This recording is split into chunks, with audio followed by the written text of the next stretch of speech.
we discuss about elections and representations. ఎన్నికలు మరియు ప్రాతినిధ్యం అనేటువంటి టాపిక్ తెలుసుకుందాం. India is one of the largest democratic countries in the world.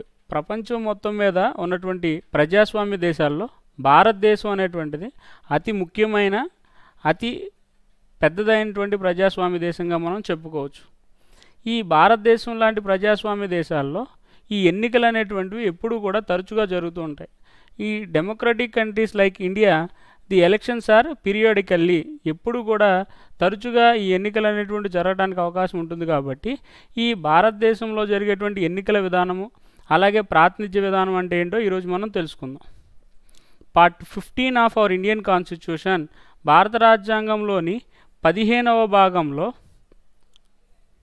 Articles from 324 to 329 deals about the composition, powers and functions of the Election Commission of India. భారతదేశంలో ఎన్నికలు నిర్వహించడానికి భారత ఎన్నికల సంఘం అనేటువంటిది ఉంటుంది. ఆ భారత ఎన్నికల సంఘం యొక్క నిర్మాణము, అధికారాలు, విధుల గురించి 324 నుంచి 329 వరకు గల అధికారులు భారత రాజ్యాంగంలోని 15వ భాగంలో వివరించడం జరిగింది.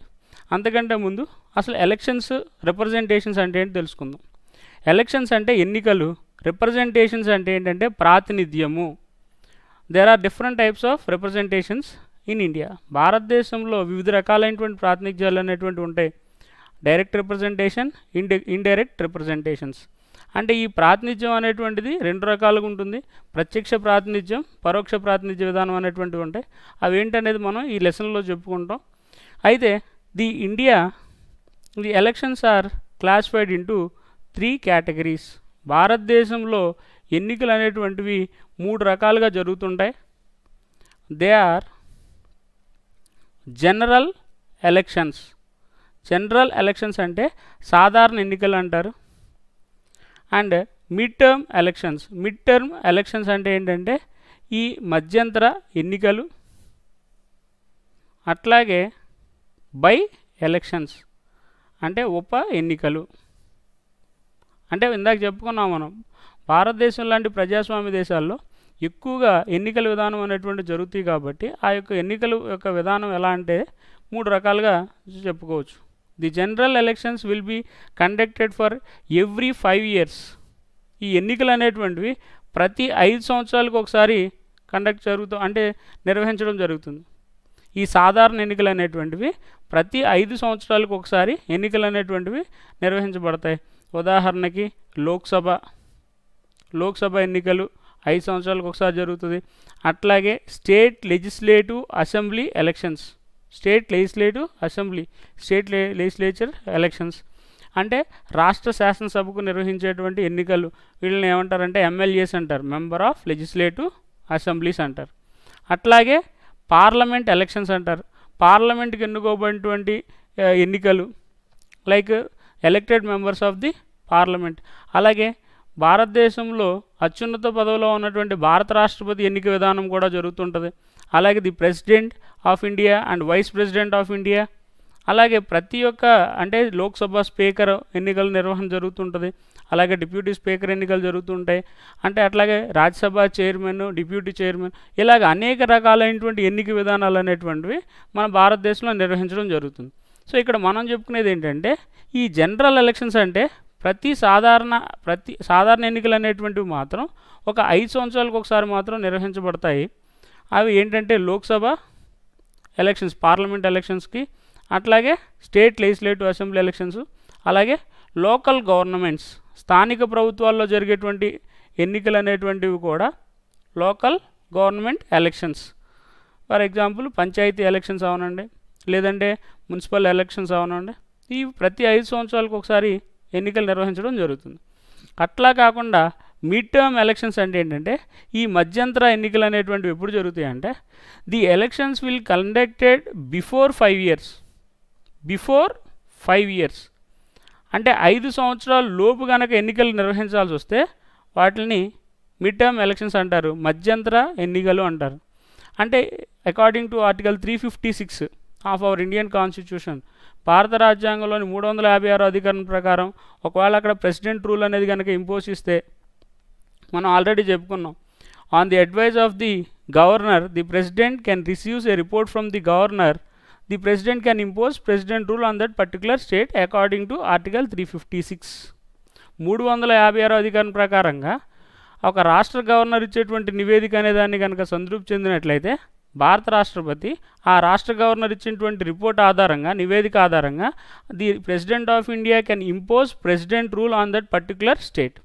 ఆ యొక్క రాష్ట్రంలో ప్రత్యేకంగా ఆ యొక్క భారతదేశంలో ప్రజల ద్వారా ఎన్నుకోబడినటువంటి ఆ రాష్ట్ర ప్రజాప్రతినిధులు అనేవాళ్ళు కనుక సరైనటువంటి ఒక మెజారిటీని కనుక అసెంబ్లీలో నిరూపించుకోలేకపోతే the president can impose president rule on that particular state. ఆ యొక్క రాష్ట్రంలో ఈ రాష్ట్రపతి పరిపాలన అనేటువంటి దాన్ని విధించవచ్చు. అంటే when ever the constitutionally elected government fails to carry on the administration, అంటే రాజ్యాంగం ద్వారా ఎన్నుకోబడినటువంటి ప్రభుత్వం ఏదైతే ఉంటుందో, అంటే ఆ రాష్ట్రంలో ప్రజలు అనేవాళ్ళు ప్రత్యక్షంగా ఎవరినైతే ఎన్నుకుంటారో వాళ్ళు అక్కడ రాష్ట్ర ప్రభుత్వం తరపున సరైనటువంటి మెజారిటీ కనుక లేకపోతే ఆ రాష్ట్రంలో రాష్ట్రపతి పరిపాలన అనేది ఉంటుంది. అప్పుడు మళ్ళీ ఒక 6 నెలల్లోపు మళ్ళీ ఎన్నికలు నిర్వహించేటువంటి సందర్భం కూడా అక్కడ రావచ్చు. సో ఇట్లాంటి సందర్భాలు కూడా, అంటే during the pleasure of the governor the ministers, the state ministers hold office during the pleasure of the governor. అంటే గవర్నర్ దయ ఉన్నంత వరకు కూడా, అంటే గవర్నర్ విశ్వాసం ఉన్నంత వరకు, ఆ రాష్ట్ర అసెంబ్లీలో మెజారిటీ ఉన్నంత వరకు ఆ రాష్ట్ర మంత్రిమండలి, ముఖ్యమంత్రి అనే వాళ్ళు అధికారంలో ఉంటారని మనం తెలుసుకున్నాం. సో ఒకవేళ మెజారిటీ అనేది లేకపోయినా, లేదంటే అక్కడ సరైనటువంటి పరిపాలన అనేటువంటి జరగట్లేదని ది గవర్నర్ అనేటువంటి వ్యక్తి అక్కడ డిజల్యూషన్ ఆఫ్ లెజిస్లేటివ్ అసెంబ్లీ, ఆ రాష్ట్ర అసెంబ్లీని కనుక రద్దు చేసిన, సో ఇలాంటి సందర్భాల్లో ఈ యొక్క 5 సంవత్సరాల లోపు ఎప్పుడైనా సరే ఎన్నికలు ఏ రాష్ట్రంలో అయినా సరే జరిగేటువంటి అవకాశం అయితే ఉండిందని చెప్పుకోవాలి. అట్లాగే బై ఎలక్షన్స్ అంటే ఏంటంటే ఉప ఎన్నికలు. When any vacancy arises on particular constituency the election commission conduct the by elections. ఒకవేళ, అంటే ఇక్కడ మనం ఏం చెప్పుకున్నాం అంటే వ్యాకెన్సీ అంటే ఏంటంటే ఖాళీ. ఈ వ్యాకెన్సీ ఎప్పుడు వస్తుంది? ఒక ప్రభుత్వంలో ఉన్నటువంటి ప్రజాప్రతినిధులు ఎవరైతే ఉంటారో, ఈ ప్రజల ద్వారా ఎన్నుకోబడినటువంటి ప్రజాప్రతినిధులు ఎవరైతే ఉంటారో, ప్రజల ద్వారా ఎన్నుకోబడినటువంటి అధికారంలో ఉన్నటువంటి వ్యక్తి, ఆయన అధికారంలో ఉన్నప్పుడు కనుక మరణించినట్లయితే ఆ పదవి ఖాళీ అవుతుంది. ఆ పదవి ఖాళీ అయినప్పుడు ఆ యొక్క స్థానంలోకి తన యొక్క కుటుంబ సభ్యులు కానివ్వండి, లేదంటే మిగిలినటువంటి పార్టీ సభ్యులు కానివ్వండి, ఎవరైనా సరే అక్కడ పోటీ చేస్తే అక్కడ ఎన్నికలు అనేటువంటి నిర్వహిస్తారు. సాధారణంగా యునానిమస్గా, అంటే ఒక అధికారంలో ఉన్నటువంటి వ్యక్తి కనుక చనిపోతే మిగిలిన రాజకీయ పార్టీలు ఏం చేస్తాయంటే అక్కడ ఎన్నిక అనేది నిర్వహించకుండా ఎవరో పోటీ చేయరు. ఆ పోటీ చేయనటువంటి సందర్భంలో ఎవరైతే ఆ యొక్క చనిపోయినటువంటి వ్యక్తి తాలూకా కుటుంబ సభ్యులు అనేవాళ్ళు కూడా అక్కడ ఎన్నికల్లో పోటీ చేయడం ద్వారా అక్కడ ఎలక్షన్ అనేటువంటి జరగదు. ఏకగ్రీవంగా ఎన్నికలు అనేటువంటి ఏకగ్రీవంగా వాళ్ళ యొక్క చనిపోయినటువంటి వ్యక్తి జరుగుతున్నటువంటి కుటుంబ సభ్యులకి ఇస్తారు. కానీ కొన్ని ప్రత్యేకమైనటువంటి సందర్భాల్లో, కొన్ని ప్రత్యేకమైనటువంటి ప్రాంతాల్లో మాత్రం తప్పనిసరిగా ఓటింగ్ అనేటువంటి జరగాల్సి వస్తే అక్కడ ఎంతమంది అయినా సరే పోటీ చేయొచ్చు. అలాంటి ఎన్నికలను ఏమంటారంటే బై ఎలక్షన్స్ అంటారు. బై ఎలక్షన్స్ అంటే ఏంటంటే ఉప ఎన్నికలు. అంటే ఒక అధికారంలో ఉన్నటువంటి వ్యక్తి కనుక పదవి ఖాళీ అయితే మాత్రం, if any vacancy arises in the particular constituency, ఆ ప్రత్యేకమైనటువంటి నియోజకవర్గంలో ఏ ఒక్క అధికారంలో ఉన్నటువంటి వ్యక్తి చనిపోయినట్టు ఖాళీ ఏర్పడినా కూడా అక్కడ నిర్వహించేటువంటి ఎన్నికల్ని బై ఎలక్షన్స్ అంటారు. సో ఇక్కడ 3 రకాలైనటువంటి ఎలక్షన్స్, ఎన్నికల ప్రక్రియను మనం చెప్పుకున్నాం.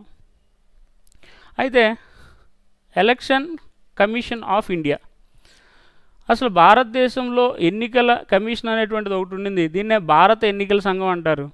The election commission of India అంటే ఏంటి? ఆ ఎలక్షన్ కమిషన్ ఆఫ్ ఇండియాలో ఉన్నటువంటి నిర్మాణము, అధికారాలు, విధులు అవన్నీ ఈరోజు మనం చెప్పుకుందాం. The election commission of India consist of chief election commissioner. ఈ భారత ఎన్నికల సంఘానికి ఒక ముఖ్య ఎన్నికల అధికారి అనేటువంటి వ్యక్తి ఉంటాడు, చీఫ్ ఎలక్షన్ కమిషనర్. ఈయన్ని చీఫ్ ఎలక్షన్ కమిషనర్, సిఈసి అనుకుందాం. The president of India appoints the chief election commissioner. According to article 324 of part 15 of our Indian constitution. భారత రాజ్యాంగంలోని 324వ అధికరణ ప్రకారంగా భారత రాష్ట్రపతి ఎవరైతే ఉంటారో president of India appoints the chief election commissioner. అంటే భారత ఎన్నికల ప్రధాన అధికారిని, భారత ఎన్నికల ప్రధాన కమిషనర్ని భారత రాష్ట్రపతి ఎన్నుకుంటారు. అంటే ది చీఫ్ ఎలక్షన్ కమిషనర్ అనేటువంటి వ్యక్తి ఈ స్వతంత్ర ప్రతిపత్తి కలిగినటువంటి హోదా కలిగి ఉంటాడు. He is responsible to the president of India only. అంటే భారతదేశంలో ఈ సుప్రీంకోర్టు న్యాయమూర్తికి ఉండాల్సినటువంటి అర్హతలు ఎలా ఉంటాయో, న్యాయమూర్తి ఎలాగ స్వతంత్ర ప్రతిపత్తి కలిగి ఉంటాడో, అలాగే భారత ఎన్నికల సంఘం అనేటువంటిది కూడా స్వతంత్ర ప్రతిపత్తి కలిగి ఒక ఇండిపెండెంట్ అటానమస్ కాన్స్టిట్యూషనల్ బాడీగా కూడా ఉంటుందని రాజ్యాంగంలో చెప్పడం జరిగింది. So the election commission of India also independently without any fear and or without any favour to anybody.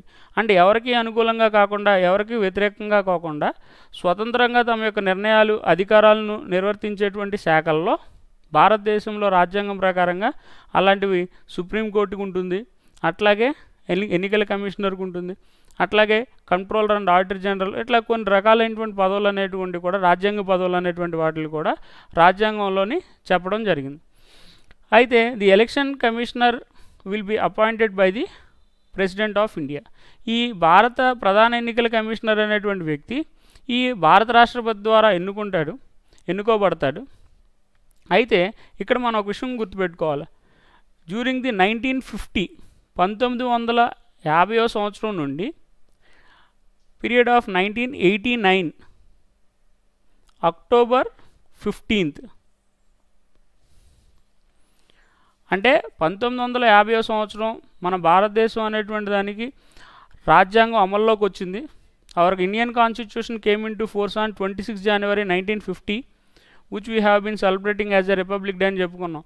మన భారతదేశానికి స్వాతంత్రం వచ్చిన తర్వాత మన భారతదేశానికి రాజ్యాంగం అనేటువంటిది కూడా అమల్లోకి వచ్చింది. ఈ రాజ్యాంగం అమల్లోకి వచ్చినటువంటి రోజు సందర్భంగా రిపబ్లిక్ డే అనేటువంటిది జరుపుకుంటున్నాం 26 జనవరి 1950. అప్పటి నుంచి రాజ్యాంగం అమల్లోకి వచ్చింది. సో 1950 సంవత్సరం నుంచి 1989 సంవత్సరం అక్టోబర్ 15 వరకు the election commission of India consist of single member body. అంటే ఇక్కడ ఒక చీఫ్ ఎలక్షన్ కమిషనర్ అనేటువంటి వ్యక్తి ఉంటాడు. అంటే ఒక ఎన్నికల ప్రధాన కమిషనర్ అనేటువంటి వ్యక్తి ఒకళ్ళుగా ఉంటారు. ఆఫ్టర్ 1989 1989 అక్టోబర్ 16 అక్టోబర్ 1989 నుండి టిల్ నౌ ఇప్పుడు వరకు కూడా the chief election the president of India also appoints 2 or more chief election commissioners to the election commission of India.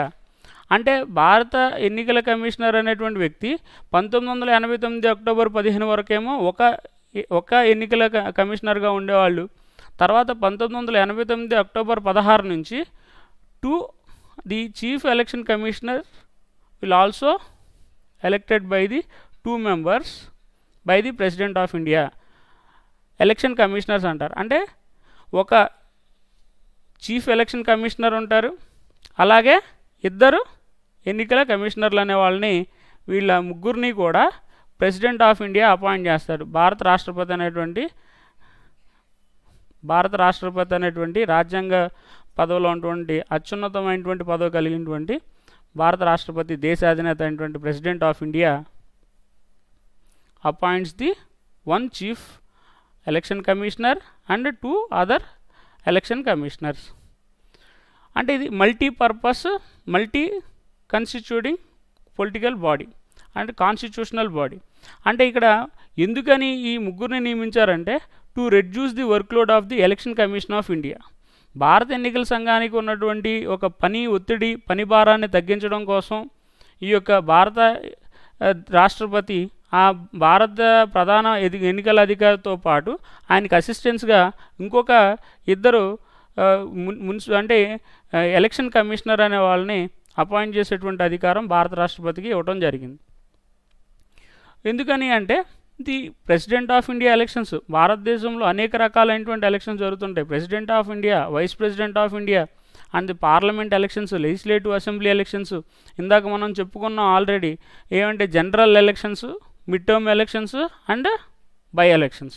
అంటే దేశం మొత్తం మీద ఉన్నటువంటి అన్ని రాష్ట్రాల్లో జరిగేటువంటి ఎన్నికలు అనేటువంటివి నిర్వహించడానికి, అవన్నీ పరిశీలించడానికి ఒక ఎన్నికల ప్రధాన కమిషనర్ అనేటువంటి వ్యక్తి యొక్క అధికారాలు సరిపోవు కాబట్టి ఆ వర్క్లోడ్ అనేటువంటిది ఇంక్రీజ్ అవుతుంది. కాబట్టి వాటిని షేర్ చేసుకోవడానికి, తగ్గించుకోవడానికి, పని ఒత్తిడి తగ్గించడానికి మాత్రమే భారత రాష్ట్రపతి 3 ఎన్నికల కమిషనర్లు నియమించడం జరుగుతుంది. So term of office or tenure అంటారు. కాలపరిమితి లేదా పదవీ కాలం, టెన్యూర్ ఆఫ్ ఎలక్షన్ కమిషనర్స్. ఈ ఎన్నుకోబడినటువంటి భారత రాష్ట్రపతి ద్వారా ఎన్నుకోబడినటువంటి ఎన్నికల కమిషనర్ యొక్క పదవీ కాలం వచ్చేసరికి their term of office or tenure is 6 years. 6 సంవత్సరాలు ఈ యొక్క ఎన్నికల ప్రధాన కమిషనర్లు అధికారంలో ఉంటారు. Or he attaining the age of 65 years or completed the age of 65 years whichever is earlier. అంటే ఈ 6 సంవత్సరాల పదవీ కాలం కానివ్వండి లేదా 65 సంవత్సరాల వయసు నిండటం కానివ్వండి, ఈ రెండిట్లో ఏది ముందు అయితే ఆ యొక్క పదవీ కాలాన్ని ఆ యొక్క భారత ఎన్నికల సంఘం కమిషనర్లు అనేవాళ్ళు ఒక అధికారంలో ఉంటారు. అట్లాగే salary and allowances of chief election commissioners and other commissioners. అయితే వీళ్ళకి ఇచ్చేటువంటి జీతభత్యాలు, హోదా అనేటువంటిది ఎలా ఉంటుందంటే, the president of India appoints the chief election commissioner and other election commissioners and they are also equal to the powers and functions of the supreme court judge. ఈ supreme court జడ్జికి ఉన్నటువంటి అర్హతలు, అధికారాలు ఎలాంటివైతే రాజ్యాంగం ద్వారా కల్పించబడతాయో అదే హోదాలో ఈ యొక్క ఎలక్షన్ కమిషనర్స్ కూడా ఉంటారని మనం గుర్తుపెట్టుకోవాలి. అయితే powers and functions of election commission, ఈ భారత ఎన్నికల కమిషన్కి ఉన్నటువంటి అధికారాలు, విధులు ఏంటో మనం ఒకసారి తెలుసుకుందాం. ఈ భారత ఎన్నికల కమిషన్కు ఉన్నటువంటి అధికారాలు, విధుల కంటే ముందుగా the president of India appoints the chief election commissioner and other election commissioners. ఇందాక మనం చెప్పుకున్నాం, ఒక ప్రధాన ఎన్నికల కమిషనర్ని అలాగే ఇతర కమిషనర్ని ఎన్నుకుంటారని చెప్పుకున్నాం. అలాగే the governor also appoints the state election commissioner. ఈ గవర్నరు ఆ రాష్ట్రంలో ఉన్నటువంటి ఎన్నికల కమిషనర్ని ఎన్నుకోవడం జరుగుతుంది. అలాగే the chief election commissioner can appoint the chief electoral officer. రాష్ట్ర ఎన్నికల ప్రధాన అధికారిని కూడా ఈ యొక్క కేంద్ర ఎన్నికల సంఘం ద్వారా అపాయింట్ చేయబడతారు, చీఫ్ ఎలక్టరల్ ఆఫీసర్. ఈ ఎన్నికల ప్రధానాధికారి ఆ రాష్ట్రంలో నియమించబడిన తర్వాత ఈ స్టేట్కి, ఆ స్టేట్ గవర్నమెంట్లో ఉన్నటువంటి డిస్ట్రిక్ట్ లెవెల్లో district collector acts as the district electoral officer. ఆ జిల్లాలో ఉన్నటువంటి ఎన్నికలన్నీ కూడా సక్రమంగా నిర్వహించేటువంటి అధికారం ఆ జిల్లా కలెక్టర్కి ఉంటుంది కాబట్టి డిస్ట్రిక్ట్ రిటర్నింగ్ ఆఫీసర్ అంటారు. The district collector acts as the district returning officer or chief electoral officer on that district. ఆ జిల్లాలో జరిగేటువంటి ఎన్నికల మొత్తానికి కూడా ప్రధానంగా బాధ్యత వహించేటువంటి వ్యక్తి, నిర్వహించేటువంటి అధికారాలు ఆ జిల్లా కలెక్టర్కి ఉంటుంది. ఆ యొక్క జిల్లా కలెక్టర్ ఏం చేస్తాడంటే రిటర్నింగ్ ఆఫీసర్స్ని నియమిస్తాడు, ఎన్నికల అధికారులు నియమిస్తాడు. వీళ్ళు ఏంటంటే ఆ నియోజకవర్గాలకి సంబంధించినటువంటి వ్యక్తులు. ఆర్డీఓ అంటే ఏంటంటే రూరల్ డెవలప్మెంట్ ఆఫీసర్స్. ఆ రిటర్నింగ్ ఆఫీసర్స్ని ఆ యొక్క నియోజకవర్గాలకి, అలాగే ఆ పోలింగ్ బూత్స్కి, ఎక్కడైతే ఏ గ్రామాల్లో అయితే మారుమూల ఉన్నటువంటి ప్రాంతాల్లో కూడా ఆ యొక్క అధికారులని, ప్రభుత్వ ఉద్యోగులు నియమించేటువంటి అధికారిగా ఆ జిల్లాలో జిల్లా కలెక్టర్ ఉంటారు.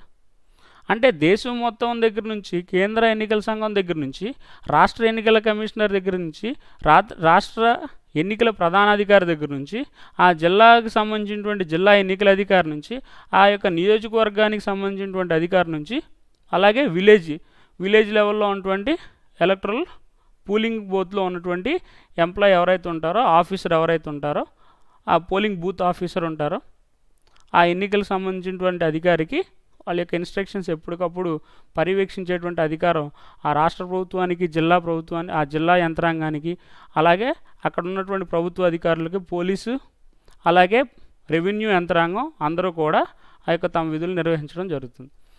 అట్లాగే powers and functions of election commission. The election commission prepares the electoral rolls. ఈ ఎన్నికల జాబితాని పరిశీలించేటువంటి అధికారం దేశం మొత్తానికి ఎలక్షన్ కమిషన్కు ఉంటుంది. అంటే ఆ ఎన్నికలు ఎప్పటికప్పుడు ఆ యొక్క ఎవరైతే చనిపోతున్నారో వాళ్ళ యొక్క వివరాలన్నింటినీ కూడా తొలగించడం, లేదా కొత్తగా న్యూ ఓటర్స్ ఎవరైతే వస్తారో ఆ యొక్క ఓటర్స్ని యాడ్ చేయటం, అట్లాగే ఒకవేళ ఏమన్నా తప్పులు ఏమన్నా జరిగితే మళ్ళీ ఎగ్జిస్టింగ్ ఓటర్స్ ఎవరైనా ఉన్నారా అంటే ఒక వ్యక్తినే మళ్ళీ 2-3 చోట్ల సక్రమంగా ఆ యొక్క నివేదిక ఎన్నికల జాబితా ఉందా లేదా అనేటువంటిది, అలాగే ఆ రాష్ట్ర ప్రభుత్వం నుంచి కానివ్వండి ఆ జిల్లాలో ఉన్నటువంటి యంత్రాంగం ద్వారా నివేదికలు సేకరించడం, లేదంటే అవి పర్యవేక్షించేటువంటి అధికారులు నియమించడం, ఇవన్నీ కూడా ఈ యొక్క భారత ఎన్నికల సంఘం తరఫు నుంచి చూసుకోవడం జరుగుతుంది. The entire country elections will be conducted through the election commission of India, through the guidelines of the election commission of India. అంటే ఏ రాష్ట్రంలో అయినా ఏ ప్రాంతంలో అయినా సరే ఎన్నికలు జరగాలంటే ఆ యొక్క భారత ఎన్నికల సంఘం యొక్క అనుమతి, లేదంటే ఆ భారత ఎన్నికల సంఘం యొక్క ఆధీనంలో మాత్రమే జరుగుతాయని మనం తెలుసుకోవాలి. అట్లాగే the election commission also sanction the election symbols. ఎవరైనా సరే కొత్తగా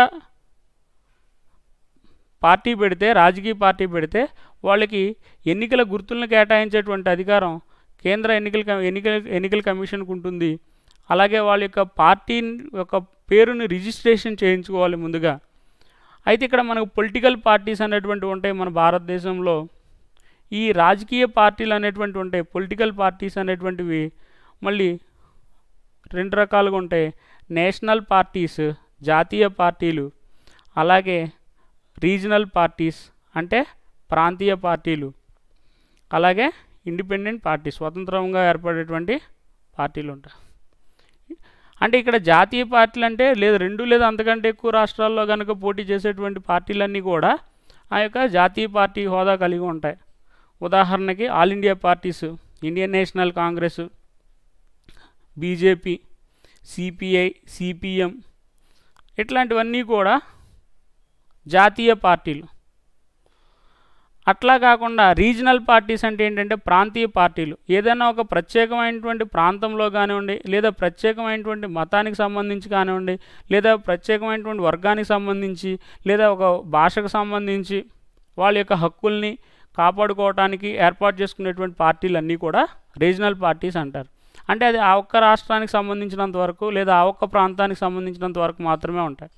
సో ఈ రీజనల్ పార్టీస్ అంటే వైసీపీ, టీఆర్ఎస్, తెలంగాణ రాష్ట్ర సమితి, అలాగే వైఎస్ఆర్సిపి, ఇట్లాగా అంటే ఇవన్నీ కూడా ఆ రాష్ట్ర ప్రభుత్వంలో మాత్రమే ఉంటాయి, లేదా 1 లేదా 2 రాష్ట్రాల్లో మాత్రమే ఉంటాయి. అలా కాకుండా ఇండివిజువల్ పార్టీస్ ఉంటాయి, ఇండిపెండెంట్ పార్టీస్ ఉంటాయి, స్వతంత్ర పార్టీలు ఉంటాయి. సో వాళ్ళు ఏంటంటే అంతవరకు ఎన్నికల వరకు మాత్రమే పోటీ చేస్తారు, కానీ వాళ్ళు ప్రత్యేకంగా వాళ్ళ యొక్క అసెంబ్లీలో కానివ్వండి, లేదా స్థానిక సంస్థలో కానివ్వండి ఈ కీలకమైనటువంటి పాత్రను పోషించలేరు. సో ఇలాంటి పార్టీలు ఏదైనా సరే, రాజకీయ పార్టీలు అనేటువంటివి ఏర్పాటు చేసే ముందు భారత ఎన్నికల కమిషన్ యొక్క అనుమతి తప్పనిసరిగా తీసుకోవాలి.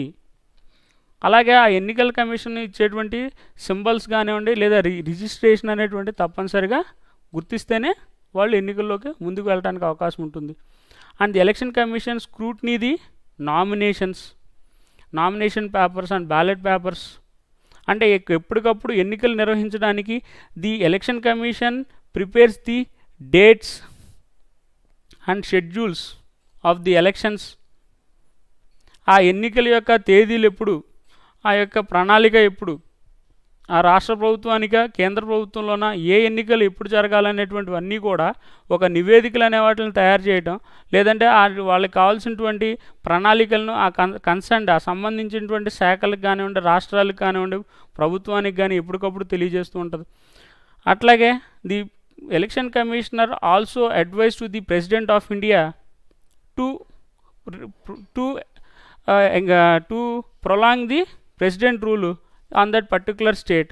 ఏదైనా ఒక రాష్ట్రంలో గనక 356 ఆర్టికల్ అనేటువంటి దాన్ని అపాయింట్ చేసినప్పుడు, ఆ రాష్ట్రంలో 356 అధికరణ అనేటువంటి దాన్ని అపాయింట్ చేసినప్పుడు, ఆ రాష్ట్రంలో 356 అంటే ఏంటంటే ప్రెసిడెంట్ రూల్ అని చెప్పుకున్నాం ఇందాక. ఆ ప్రెసిడెంట్ రూల్ అంటే ఏంటంటే రాష్ట్రపతి పరిపాలన, అంటే emergency powers of the president of India on that particular state. ఆ రాష్ట్రంలో గనక రాష్ట్రపతి పరిపాలన అనేటువంటిది కొనసాగుతున్నప్పుడు, ఆ రాష్ట్ర ప్రభుత్వంలో గనక ఎన్నికలు నిర్వహించడానికి కొన్ని రకాలైనటువంటి ఇబ్బందులు కలిగినటువంటి సందర్భాల్లో భారత రాష్ట్రపతికి సలహా ఇచ్చి ఆ యొక్క ప్రెసిడెంట్ రూల్, అత్యవసర పరిస్థితి అనే దాన్ని కొనసాగించమని చెప్పేటువంటి అధికారం కూడా, అంటే సలహా ఇచ్చేటువంటి అధికారం కూడా భారత ఎన్నికల కమిషనర్కి లేదా భారత ఎన్నికల కమిషన్కి ఉంటుందని మనం తెలుసుకోవచ్చు. And also the election commission also advise to the governor. ఆ గవర్నర్ కూడా కొన్ని రకాలైనటువంటి సలహాలు ఇచ్చేటువంటి అధికారం ఆ ఎన్నికల కమిషన్కి ఉంది. ఎట్లా అంటే to disqualify the members of the election. ఎవరైతే భారత ఎన్నికల సంఘం ద్వారా ఎన్నికల్లో పోటీ చేసి ఆ యొక్క వ్యక్తి ఎవరైతే ఆ రాష్ట్ర అసెంబ్లీలు కనుక ఎమ్మెల్యేగా కనుక వెళ్ళినట్లయితే తన యొక్క ధృవీకరణ పత్రం సక్రమంగా లేదు, తన ఎలక్షన్ టైంలో ఇచ్చేటువంటి నివేదిక సక్రమంగా లేదని తర్వాత పరిశీలించినట్లయితే ఆ ఎన్నికల కమిషన్ ఇచ్చేటువంటి ఆ యొక్క సలహా ప్రకారంగా గవర్నర్ ఆ యొక్క ఎన్నికలు అనే వాటిని ఎన్నుకోబడినటువంటి వ్యక్తుల యొక్క అధికారాలను తొలగించేటువంటి అధికారం కూడా ఉండింది. అలాగే the election commission can postpone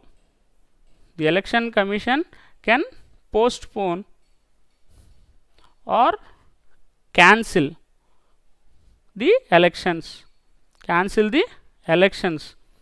of entire India.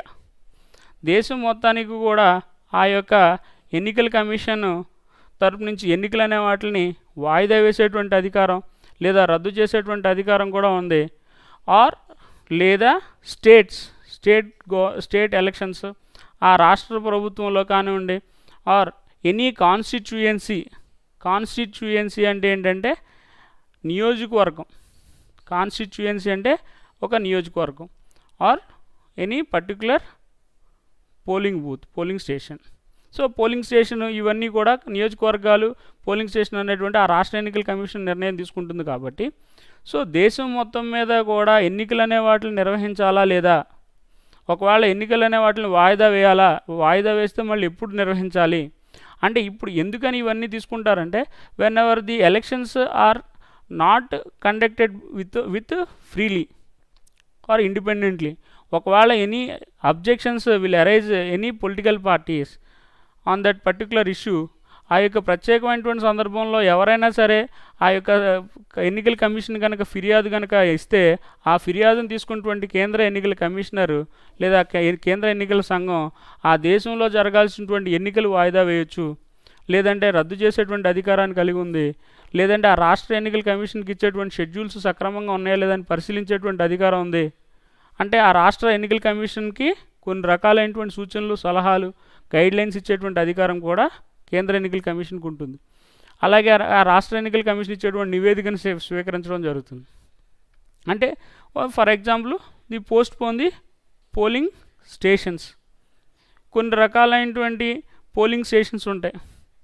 Polling stations అంటే ఆ యొక్క ఆ ప్రాంతంలో, గ్రామాల్లో కానివ్వండి, పట్టణాల్లో కానివ్వండి, ఎక్కడైనా సరే ఒక ఎన్నికలు జరిగేటువంటి కేంద్రం.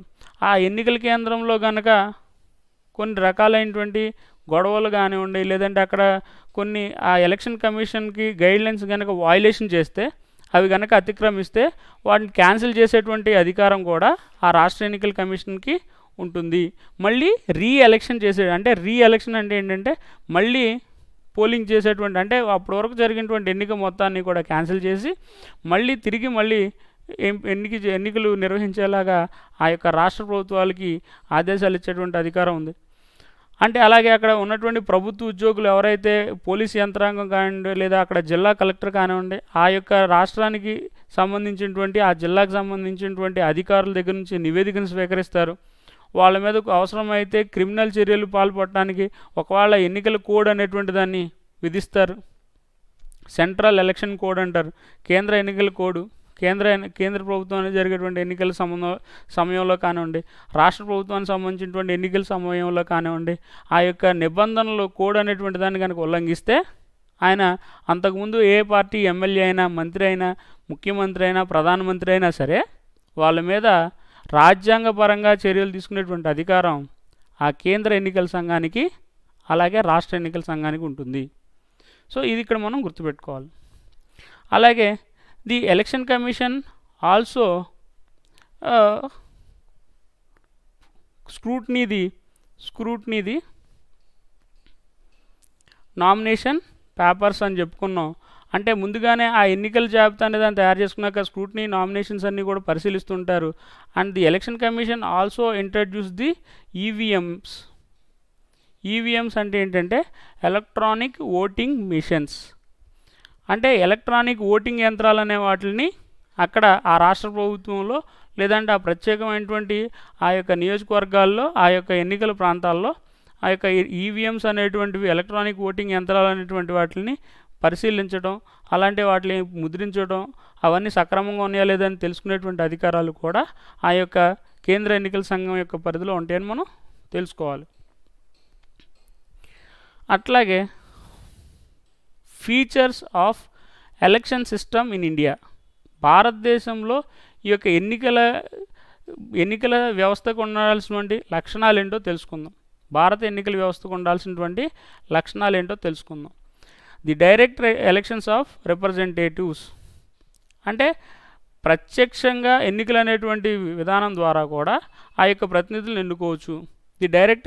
The people will directly elected through their oats.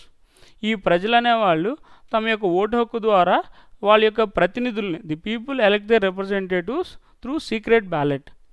ఒక సీక్రెట్ బ్యాలెట్ విధానంలో అంటే సీక్రెట్ రహస్య ఓటింగ్ విధానంలో ప్రజలు అనేవాళ్ళు వాళ్ళ యొక్క ప్రతినిధులు అనేవాళ్ళని ప్రత్యక్షంగా ఎన్నుకునేటువంటి విధానం కూడా ఉండింది భారత ఎన్నికల సంఘం ద్వారా భారత ఎన్నికల వ్యవస్థలో. అవేంటంటే the people will elect the directly elected to the Lok Sabha member of parliament. The people will elect their concerned Lok Sabha constituencies. ఆ యొక్క లోక్సభ నియోజకవర్గాలకు సంబంధించినటువంటి ప్రతినిధుల్ని ప్రత్యక్షంగా ఆ యొక్క లోక్సభ స్థానాల్లో ఉన్నటువంటి ప్రజలు ఓటర్లు ఎవరైతే ఉంటారో, రిజిస్టర్డ్ ఓటర్స్ ఎవరైతే ఉంటారో వాళ్ళందరూ కూడా ఎన్నుకోవడం జరుగుతుంది. అట్లాగే స్టేట్ లెజిస్లేటివ్ అసెంబ్లీ, ఈ అసెంబ్లీ ఎలక్షన్స్లో ఉన్నటువంటి ఎమ్మెల్యేస్ని కానివ్వండి, అలాగే లోక్సభ సభ్యుల్ని, అట్లాగే ది లోకల్ గవర్నమెంట్స్లో ఉన్నటువంటి ఈ యొక్క సర్పంచ్, అట్లాగే ఆ యొక్క ఎంపీటీసీ మెంబర్స్ని, జడ్పీటీసీ ఇలాంటి వాళ్ళందరినీ కూడా ప్రత్యక్షంగా ప్రజల ద్వారా ఎన్నుకోవడం జరుగుతుంది. ఇక్కడ మనం ఒక విషయం గుర్తుపెట్టుకోవాలి, యూనివర్సల్ అడల్ట్ ఫ్రాంచైజ్ అంటారు. యూనివర్సల్ అడల్ట్ ఫ్రాంచైజ్ అంటే ఏంటంటే విశ్వజనీన వయోజన ఓటు హక్కు విధానము అంటారు. It is also one of the important feature of our Indian constitution. మన భారత రాజ్యాంగంలో ఉన్నటువంటి ముఖ్యమైనటువంటి యొక్క లక్షణం ఏంటంటే యూనివర్సల్ అడల్ట్ ఫ్రాంచైజ్ అంటారు. అడల్ట్ ఫ్రాంచైజ్ అంటే ఏంటంటే the people who can completed the age of 18 years, ఈ 18 సంవత్సరాల వయసు నిండినటువంటి భారతదేశంలో ఉన్నటువంటి ప్రజలందరూ they can also recognised by the election commission of India or state election commission. ఈ కేంద్ర ఎన్నికల సంఘం ద్వారా కానివ్వండి లేదా రాష్ట్ర ఎన్నికల సంఘం ద్వారా కానీ గుర్తించబడి వాళ్ళకు ఒక రిజిస్టర్డ్ ఓటర్లు అనేటువంటి ఒకసారి కనుక వాళ్ళు ఎన్నికల కమిషన్ ద్వారా కనుక రిజిస్టర్డ్ ఓటర్ అయితే ఎన్నికల సంఘంలో కనుక గుర్తింపు పొందితే వాళ్ళు చనిపోయే వరకు కూడా వాళ్ళ యొక్క ఓటు హక్కును వినియోగించుకోవచ్చు. అంటే 18 సంవత్సరాల వయసు నిండినటువంటి స్త్రీ పురుషులు అనేవాళ్ళు without any discrimination based on the caste, colour, creed, sex are religion, కుల, మత, ప్రాంత, వర్ణ, లింగ భేదాలు లేకుండా, స్త్రీ పురుషులు అనేటువంటి భేదాలు లేకుండా ఈ 18 సంవత్సరాల వయసు నిండి ఉండి ఈ యొక్క ఎన్నికల సంఘం ద్వారా గుర్తింపు పొందినటువంటి ఎవరైతే రిజిస్టర్డ్ ఓటర్స్ ఉంటారో వీళ్ళందరూ కూడా తమ యొక్క ఓటు హక్కును వినియోగించుకునేటువంటి అవకాశం భారత రాజ్యాంగం ద్వారా ఇవ్వడం జరిగింది. దాన్నే యూనివర్సల్ అడల్ట్ ఫ్రాంచైజ్ అంటారు. లేదా అడల్ట్ ఫ్రాంచైజ్ అంటే ఏంటంటే ఈ 18 సంవత్సరాల వయసు నుండి అర్హత కలిగి ఉన్నటువంటి వ్యక్తులందరికీ కూడా ఈ యొక్క అవకాశం అనేటువంటిది ఉంది.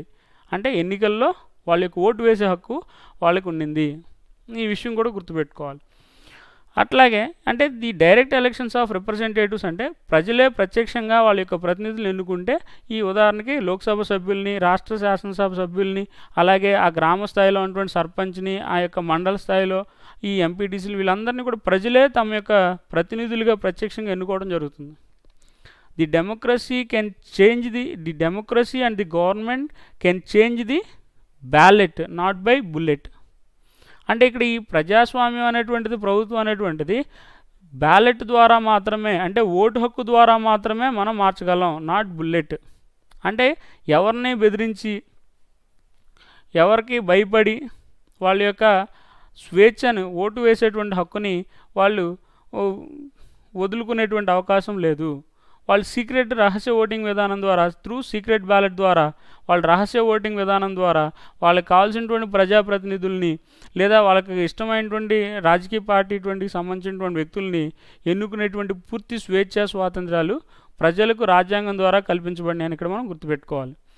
అట్లాగే indirect elections for some institutions. అంటే మన భారతదేశంలో ప్రత్యక్ష ఎన్నిక విధానం, పరోక్ష ఎన్నిక విధానం అనేటువంటి 2 రకాలుగా ఉంటాయి. Elections will be conducted 2 types. Direct elections will be conducted 2 types. Direct elections and indirect elections. ఈ ప్రత్యక్షంగా పరోక్షంగా ఈ ఎన్నిక విధానం అనేటువంటిది మనం ఇప్పుడు తెలుసుకుందాం. The people can elect they representatives directly. ఈ ప్రజలు అనేవాళ్ళు తమ యొక్క ప్రజాప్రతినిధులు అనే వాళ్ళని ప్రత్యక్షంగా ఎన్నుకుంటారు. ఈ ఎవరైతే ప్రజల తరపున ఎన్నుకోబడినటువంటి, ప్రత్యక్షంగా ఎన్నుకోబడినటువంటి ప్రతినిధులు ఉంటారో వాళ్ళు ఈ ప్రజల తరపు నుంచి ఎన్నుకునేటువంటి విధానాన్నే పరోక్ష ఎన్నికల విధానం అంటారు. Through the system of proportional representation by means of single transferable vote system.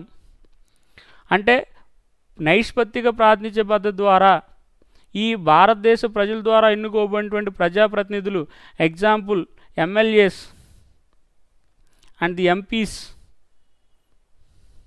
Will also elect the president of India. అంటే ప్రజల ద్వారా ఎన్నుకోబడినటువంటి ప్రజాప్రతినిధులటువంటి ఈ ఎమ్మెల్యేలు అలాగే ఎంపీలు, member of parliaments, both the elected members of the parliament. Both elected members ఏంటి? Elected and nominated members, both houses of parliament. పార్లమెంట్లో ఉన్నటువంటి ఉభయ సభల సభ్యులు ఉంటారు. ది ఎంపీస్ అంటే Lok Sabha members and Rajya Sabha members. The MLAs and MPs of the both houses of parliament consisting as an electoral college. ఇవన్నీ కూడా వీళ్ళందరూ కూడా కలిసి ఒక ఎన్నికల గణంగా ఏర్పడతారు. వీళ్ళందరూ కలిసి ఒక ఎలక్టోరల్ కాలేజ్ అంటే ఒక ఎన్నికల గణంగా ఏర్పడి they can elect the president of India.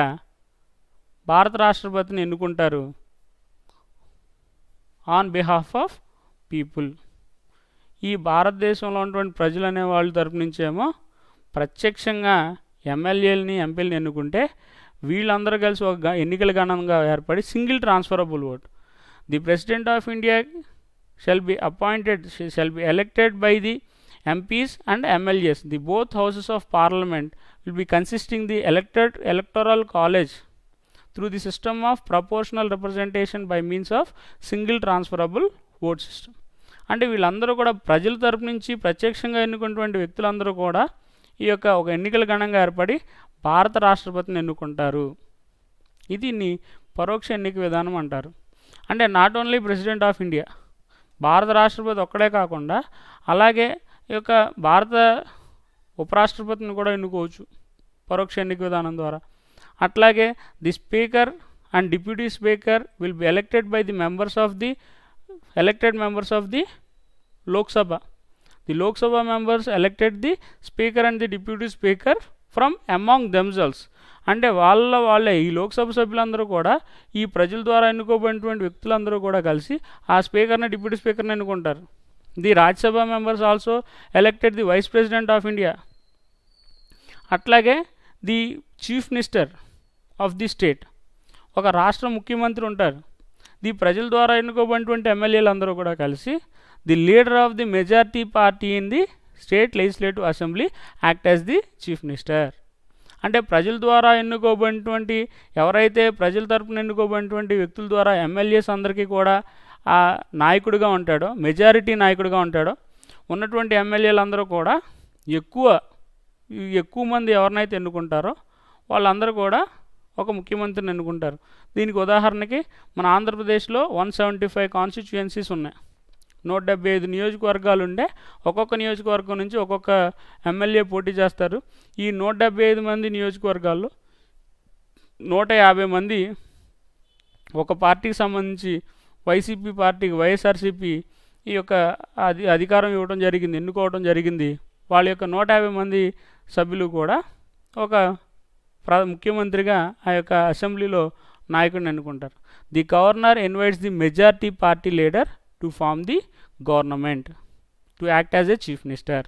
So the governor first invite the chief minister who is the leader of the majority party in the assembly.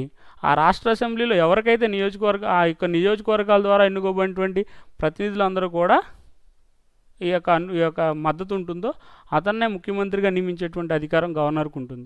So ఇక్కడ ఇదంతా కూడా ఇండైరెక్ట్ ఎలక్షన్స్. అదే ఇక్కడ చెప్పుకున్నాం యూనివర్సల్ అడల్ట్ ఫ్రాంచైజ్ అంటే ఈ వయోజన vote హక్కు విధానము. The people who can completed the age of 18 years, 18 సంవత్సరాలు నిండినటువంటి వ్యక్తులందరూ కూడా రిజిస్టర్డ్ ఓటర్స్ అయితే వాళ్ళందరికీ కూడా యూనివర్సల్ అడల్ట్ ఫ్రాంచైజ్ అనేది ఉంటుంది. అంటే యూనివర్సల్ అడల్ట్ ఫ్రాంచైజ్ అంటే ఏంటంటే ఈ వయోజన ఓటు హక్కు విధానము it is completely different from the citizens and voters. అంటే భారతదేశంలో నివసించి ఉండేటువంటి సిటిజన్స్ వేరు, అలాగే ఓటర్స్ వేరు. అంటే ఈ పౌరులు అనే వాళ్ళకి హక్కులు అనేటువంటివి ఉండవు, రాజకీయ హక్కులు అనేటువంటివి ఉండవు. అంటే రాజకీయ హక్కులు అంటే ఎన్నుకునేటువంటి హక్కు అనేటువంటిది కంపల్సరీగా ఉండాల్సినటువంటి అవసరం లేదు. వీళ్ళు రిజిస్టర్డ్ ఓటర్స్ అయితే అంటే ఈ పౌరులు అనేవాళ్ళు ఆ యొక్క ఎన్నికల సంఘం ద్వారా రిజిస్టర్ చేస్తే గుర్తింపు పొందినట్లయితే ఒక ధృవీకరణ పత్రం కనుక ఉంటే వాళ్ళు యూనివర్సల్ అడల్ట్ ఫ్రాంచైజ్ ద్వారా వయోజన ఓటు హక్కు ద్వారా వాళ్ళ యొక్క ఓటు హక్కును వినియోగించుకునేటువంటి అవకాశం రాజ్యాంగం ద్వారా ఇవ్వడం జరిగింది. Without any discrimination based on the universal adult franchise. Without any discrimination అంటే ఎటువంటి వివక్ష లేకుండా, స్త్రీ పురుషులు అనేటువంటి భేదాలు లేకుండా, అలాగే వృద్ధాప్యంలో ఉన్నవాళ్ళైనా, అనారోగ్యంలో ఉన్నవాళ్ళైనా, ఫర్ ఎగ్జాంపుల్ హ్యాండిక్యాప్డ్ ఉంటారు, లేదంటే వాళ్ళ యొక్క ఓటు హక్కును వినియోగించుకోలేనటువంటి సందర్భంలో వాళ్ళ యొక్క తరపు నుంచి ఈ ప్రత్యక్షంగా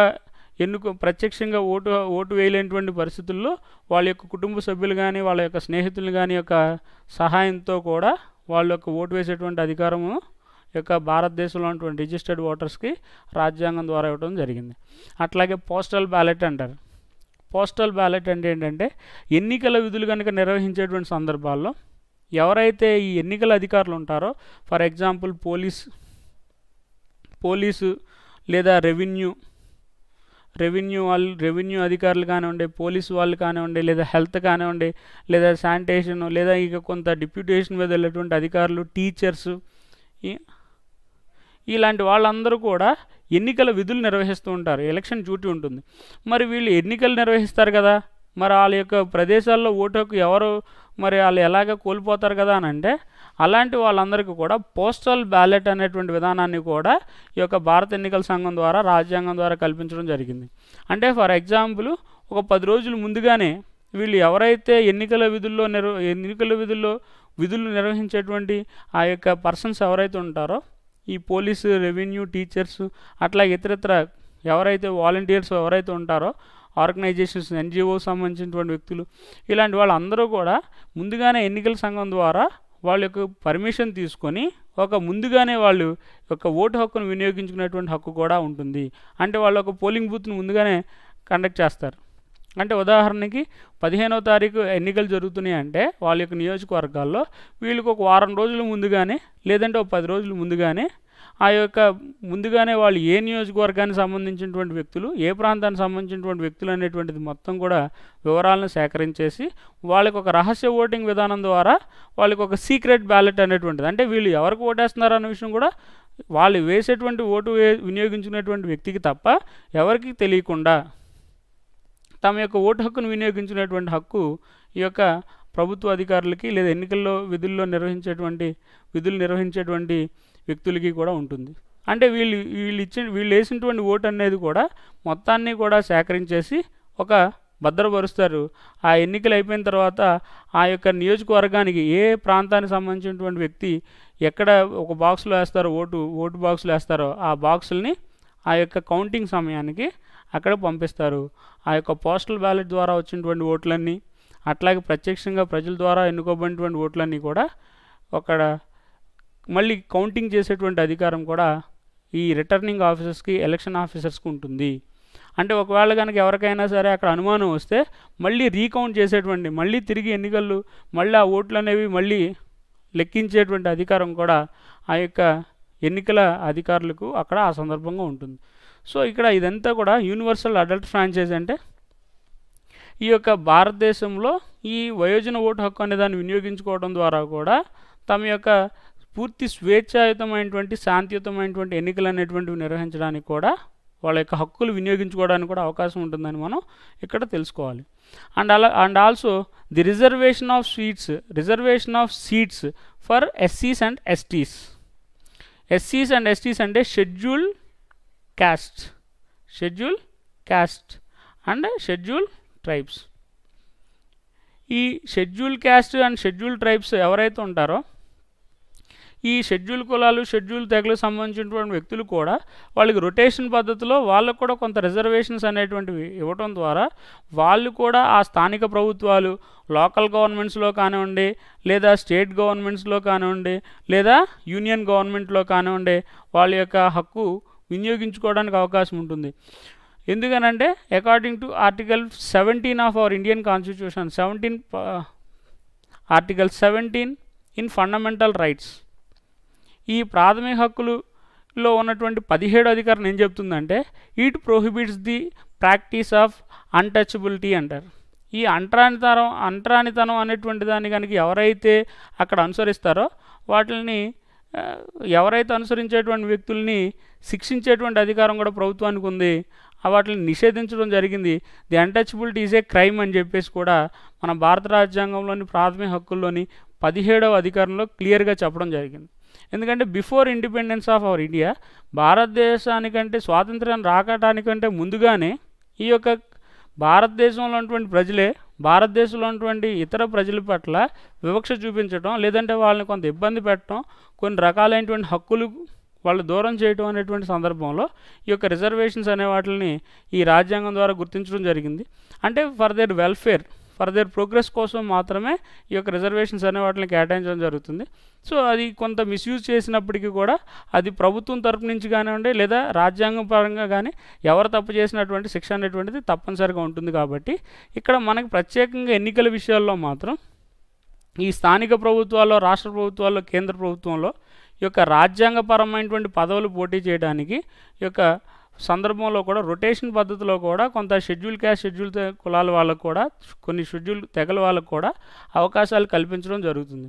అట్లాగే కొంత మైనారిటీస్, బీసీస్, అట్లాగే ఉమెన్ కేటగిరీస్ కూడా కొంత రిజర్వేషన్స్ అనేటువంటివి కేటాయించడం జరుగుతుంది. సో మనం నెక్స్ట్ క్లాస్లో ఈ మిగిలినటువంటి ఫీచర్స్ ఆఫ్ ఎలక్షన్ సిస్టమ్ అనేటువంటిది మనం కంటిన్యూ చేద్దాం.